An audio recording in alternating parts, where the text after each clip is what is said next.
Estamos preparando ya nuestra primera entrevista. Queremos conversar con Andrés Tapia, el dirigente de comunicación de la Confeñae. Lo hemos visto, ha asistido a estas diferentes mesas, reuniones entre el gobierno nacional y el movimiento indígena y sectores sociales. Ha llegado octubre de 2022, ya muy pocos días faltan para que se dé el cierre de estas mesas de diálogo, un tanto para generar este contexto y dar la bienvenida a Andrés Tapia, dirigente de comunicación de Confeñae. Se han avanzado en algunos puntos, se han cerrado algunas mesas finalmente del diálogo. ¿Cómo se encuentra? Primero saludarte, Andrés, bienvenido a Wambra Medio Comunitario. ¿Cómo se encuentra a este momento justo ese espacio que busca un equilibrio en la política ecuatoriana, en la política pública, en los derechos en el país? Nuevamente, bienvenido a Wambra. Sí, muy buenos días, Jorge, y un saludo a toda la audiencia de la Wambra. Sí, efectivamente, el proceso de las mesas ya entra en su etapa final prácticamente, en la cual prácticamente ya más de la mitad de las mesas se ha cerrado y todavía hay algunas que están pendientes, ¿no? Está en proceso, cerca de cerrarse, y algunas otras que recién están iniciando en esta semana y que tendrán que culminar pues prácticamente hasta la próxima semana, en la cual se vence el plazo, ¿no? El 12 de octubre prácticamente. Entonces, bueno, ha sido un proceso bastante extenso con distintas connotaciones y distintos momentos, digamos, dentro de cada mesa es muy diferente una de otra. Hay mesas en las cuales se ha podido establecer más acuerdos y otras no necesariamente, entonces diría que es bastante heterogéneo según el tema que se ha ido tratando en cada una de ellas. Y justamente nos hablas de el 12 de octubre como día de cierre, quizá justo no de la exigencia, pero sí de esta forma de interpelar al gobierno nacional, a las autoridades. ¿Ustedes ya han tenido alguna conversación interna entre las diferentes dirigencias, comunidades, de cuál podría ser el posible escenario luego de llegado el 12 de octubre? Bueno, en realidad todavía no hay una decisión, digamos, firme, porque obviamente este proceso de 3 meses se ha estado llevando. Si bien se ha estado informando la estructura organizativa, es necesario que cualquier decisión se tome en colectivo, como siempre caracteriza el movimiento indígena. Entonces, en ese sentido, la CONAIE tiene también su asamblea anual prevista precisamente para el mes de octubre, que será posterior a la finalización de las mesas. Entonces, esperamos ahí tener el espacio suficiente para poder analizar. Sería prematuro, por ejemplo, hoy decir cuál va a ser la decisión que se tome, más bien con todos los elementos del caso, un informe, un balance de lo que se ha conseguido o lo que no se ha conseguido. Creo que los argumentos que allí se presenten serán la base para tomar cualquier tipo de decisión. Hemos visto a partir de reportes en diferentes informativos que ha estado presente en estas mesas de diálogo diferentes sectores sociales, gente que ha acompañado desde justamente argumentos, propuestas. ¿Cuánto le ha costado o cómo ha sido justamente este trabajo, esta apuesta desde el movimiento indígena y las organizaciones sociales al sentarse en estas diferentes mesas de diálogo?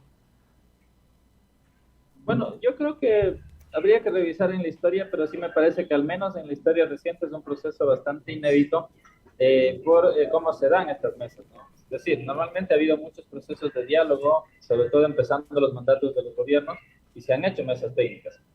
Pero esto se ha diluido en función de la coyuntura y no ha sido un proceso sostenido. La diferencia ahora es que las mesas se establecen como una salida a la crisis presentada durante el paro nacional, pero que además no se diluyen inmediatamente, sino que se sostienen por este periodo de 3 meses e incluso más. Claro, si bien empezó hace 3 meses, las semanas previas también hubo la aprobación de la metodología, entre otros. Y lo tercero, que se entra a topar temas sustanciales de los puntos planteados por el movimiento indígena, que podría sintetizar estos 10 puntos de una especie de programa mínimo que establecen las organizaciones indígenas. Entonces, eso le da unas características bastante particulares a este proceso actual de las mesas. Podríamos decir que no ha existido antes diálogo, han existido mesas técnicas, pero siempre se han diluido en función de una coyuntura específica. En este sentido, hoy vemos que ha sido un proceso más sostenido, que quizás obviamente no alcanza todas las expectativas que se pueda tener, pero que al menos ha puesto a discutir al movimiento indígena con el gobierno nacional, con las distintas carteras de Estado, temas que son sustanciales y medulares para la vida del país, en este caso los 10 puntos planteados por el movimiento indígena. Andrés, ¿no genera una especie, un nivel de desgaste también quizá ante esta estrategia luego de la movilización de junio del 2022, y digo, acompañada también ante la no aceptación de la gestión del presidente Guillermo Lasso? Se ha dado un tiempo de aparente tregua entre la movilización en este espacio de diálogo. ¿No hay un desgaste también de la organización y de la posible convocatoria que realice el movimiento indígena al país y a los sectores sociales? Bien, en el sentido de la capacidad de convocatoria, yo diría que no hay un desgaste. Al contrario, la gente está muy a la expectativa y ha habido un proceso bastante participativo, porque si bien las mesas son, digamos, ya de la delegación del movimiento indígena con el gobierno y se la realiza en la conferencia episcopal, todo el proceso para llegar a las mesas ha sido un proceso muy dinámico en el cual hay asambleas territoriales, consejos ampliados, eventos locales en las bases donde se discuten las propuestas. En la CONAIE se llevan esas propuestas regionales y esas propuestas finalmente son traídas ya como la propuesta cumplida o las mesas de diálogo.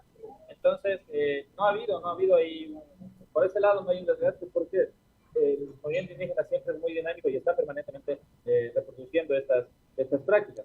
Quizás más del desgaste yo sí diría en la parte de poder trasladarse permanentemente a la ciudad de Quito, del equipo técnico que no necesariamente contamos con los fondos. En esa parte podríamos más bien decir un desgaste más físico, no me refiero, pero en la parte política creo que no. Pero no obstante, como digo siempre, hay una expectativa general. Lo que habría que distinguir además, desgaste versus desmovilización, ¿no? Entonces, hay un desgaste de la imagen del gobierno.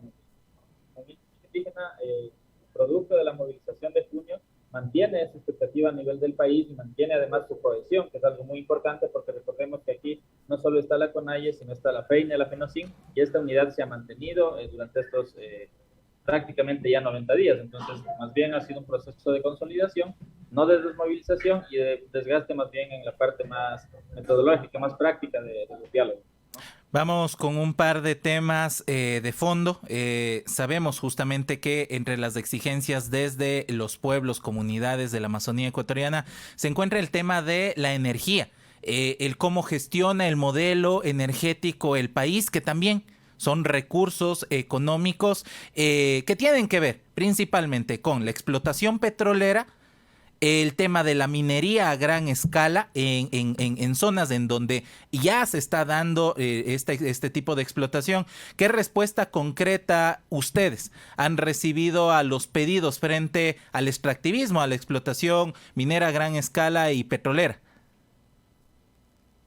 Bueno, aquí habría que señalar un antes y un después, porque evidentemente en la movilización en los 18 días ya se consiguen algunos avances en materia extractiva. El principal para nosotros, sobre todo en la región amazónica, es la derogatoria del decreto 95.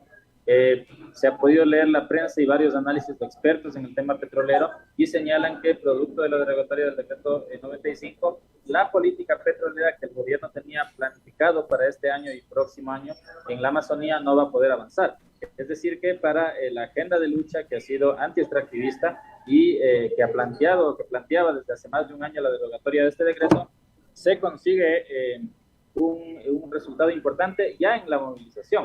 Ahora, lógicamente, luego en las mesas técnicas se discute más en profundidad sobre todo lo que tiene que ver con el decreto minero y también en el tema extractivo, digamos que se consigue, digamos, este tiempo, ¿no?, de moratoria de un año, porque caso contrario ya se querían avanzar con muchas concesiones. Entonces, quizás eso es un respiro que por supuesto no es muy largo, es corto, pero que de todas formas deja ahí un tiempo en el cual se pueden analizar nuevas estrategias y por otro lado también en el posicionamiento de la necesidad de la importancia de la consulta previa, libre e informada, ¿no? Que son también temas centrales que han sido planteados y que eso sí también ha habido una aceptación de que es importante avanzar en estos procesos. En lo posterior a las mismas mesas se van a trabajar ya en las de cuestiones más finas, a pulir los detalles respecto a estos temas, consulta previa, entre otros, y bueno, esa es parte, digamos, de este proceso que se ha dado en estos 90 días. ¿Y qué decir de la posición del gobierno en el contexto justamente sobre explotación minera y petrolera, cuando, por ejemplo, la semana pasada se cumplía el plazo para este laudo arbitral que tenía la empresa Texaco con el país? Finalmente son fondos, es dineros del pueblo ecuatoriano los que se van a entregar a una empresa transnacional. Y hay otro tema que también nos llama la atención, es la renegociación con Petrochina. O sea, hay un contexto, si bien están en las mesas de diálogo, pero hay una política del gobierno que continúa trabajando. Entonces, ¿cómo ver estos dos casos concretos, el laudo arbitral con Texaco y la renegociación con Petrochina? Sí, sin duda es un tema que se lo ha puesto también el tema del audio, se ha hecho una fuerte vocería al respecto porque prácticamente si el Estado no apelaba hasta el 28 de septiembre, que afortunadamente sí lo hizo, pues prácticamente el Ecuador estaba condenado a una pérdida en su soberanía y al inminente hecho de pagar más de $1.000 millones, ¿no? Producto de esa incidencia, que incluso fue puesto también en las mesas, pero que como bien dices va más allá de las mesas, incluso el Estado terminó apelando, pero no es suficiente. Es necesario que el Estado asuma con responsabilidad este proceso y ya lo han indicado los voceros de la UDAP. Si no prepara una defensa técnica, en el caso va a terminar perdiendo y finalmente el Ecuador estará perdiendo mucha soberanía y sobre todo en la parte económica, ¿no? Entonces, sin duda, hay muchos temas que van mucho más allá por fuera de las mesas y los cuales son sumamente necesarios mantener una vigilancia. Por ejemplo, en el caso del laudo, si no había esta vocería, quizás el Estado no había esa presión suficiente y el Estado no terminaba apelando, entonces ha sido importante estar vigilantes, es decir, el hecho de que se esté en las mesas discutiendo temas específicos no debe evitar, y de hecho no ha evitado, que todos los otros temas de importancia, y en este caso los dos que bien señalas, tengan que ser puestos sobre el debate. Ahora, claro, ahí hay un límite que es, digamos, que ya los compromisos que ha asumido el Estado con determinados otros países son los que están motivando eso, que sin duda tiene que tomarlo con mucha cautela porque nuevamente podría ser un factor de movilización, como evidentemente fueron los intentos o los acuerdos con el Fondo Monetario Internacional. Entonces, en el sentido, nosotros sí nos mantenemos vigilantes, somos muy críticos al respecto, y el hecho de estar topando varios de estos temas, o no necesariamente temas, pero que se esté tratando, discutiendo el tema extractivo y otros en las mesas, no quita, ¿no es cierto?, nuestro espíritu crítico y sobre todo nuestra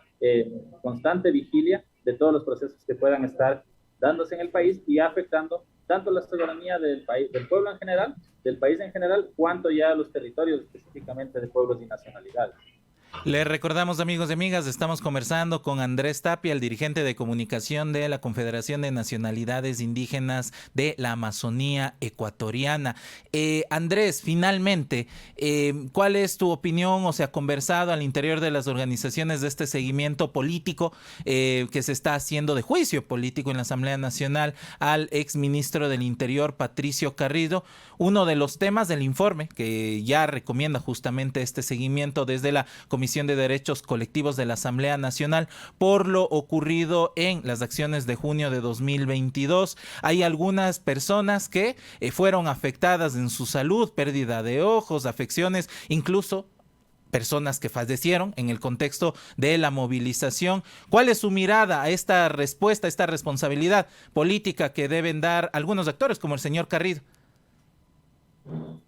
Sin lugar a dudas, el tema de la salida del exministro Carrillo fue uno de los temas que fue planteado con mucha fuerza durante las movilizaciones, en las post-movilizaciones, incluso en la actual coyuntura, ¿no? Eso quiere decir que finalmente, aunque termina dándose su salida por otro factor, que es el reconocimiento público, el caso María Bernal, finalmente esto refleja que había una insatisfacción en los sectores populares respecto al accionar del exfuncionario en el proceso de represión que existió, que bien lo ha señalado durante el paro nacional. Eso ha sido muy bien acogido por las familias de las víctimas, por los heridos, por bueno, muchas personas que finalmente, no solo ahora, sino desde la política anterior de octubre de 2019, han sufrido pues todo el impacto de esta política de represión. Y el hecho de que se ahora ya no esté en su cargo, no evita, y en esto ha sido muy enfático la CONAIE y el presidente de la CONAIE, no evita el hecho de que el proceso de censura en la Asamblea Nacional deba avanzar. De hecho, por eso, en los días posteriores a su dimisión, finalmente pasa el informe, como bien ha señalado, con una importante cantidad de votos. Así que habría que ver cuál va a ser el accionar de la Asamblea, pero desde ya nosotros hemos señalado que la Asamblea debe estar del lado de los intereses populares. Ya durante el paro nacional ha existido este clamor de la salida del ministro, y si bien hoy ya no está en funciones, la censura debe darse, y es algo que nosotros vamos a exigir y vamos a continuar presionando, porque finalmente tiene que existir, o sea, existe una responsabilidad en el olvido si no se establecen sanciones categóricas, en este caso la censura que tiene la posibilidad de la Asamblea de llevarlo adelante, y que ya ha entrado en un proceso inicial con el hecho de calificar el voto. De acuerdo, Andrés, casi al final perdimos un poco la señal de conexión de internet.